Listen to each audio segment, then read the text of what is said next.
માતાજીના મંદિરે દર્શન કરીને આવ્યા તો થઈ ગયું જમવાનું ટાણું, તો ઠંડુ જ જમવાનું હતું એટલે જમી લીધું. પછી થઈ ગયા તૈયાર, સાંજ પડી ગઈ. પછી તૈયાર થઈને આપણે જવાનું હતું મેળામાં અને બારે ફરવા. તો આપણે તૈયાર થઈ ગયા, ગાડી લઈ લીધી અને પછી પહોંચી ગયા થોડીક વારમાં રિવરફ્રન્ટે ગયા. તો ત્યાં આટલું બધું કોઈ માણસ હતું નહીં, તો થોડીક વાર ત્યાં ફર્યા. ત્યાં ઓલી ફોનની સ્ટીકે હતી.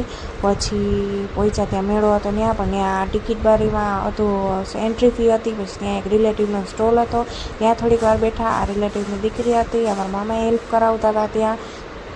પછી થોડીક વારમાં આપણે પહોંચી ગયા મેળા માટે. તો ગાડી રાખી દીધી સાઈડમાં પાર્કિંગમાં અને આપણે પહોંચી ગયા મેળામાં પહોંચીને આપણે પીધી સોડા, પછી અનાનસ ખાધું હતું. પછી એક બહુ જૂનો શોખ હતો આ ટેટુ કરાવવાનો, પછી ટેટુ કરાવ્યું અને આપણે આ રાઈડમાં બેઠા. અને પછી આપણે ત્યાં જુડો કરાટે હાલતું હતું એ જોયું અને ગુલ્ફી ખાધી અને ચકલી લીધી.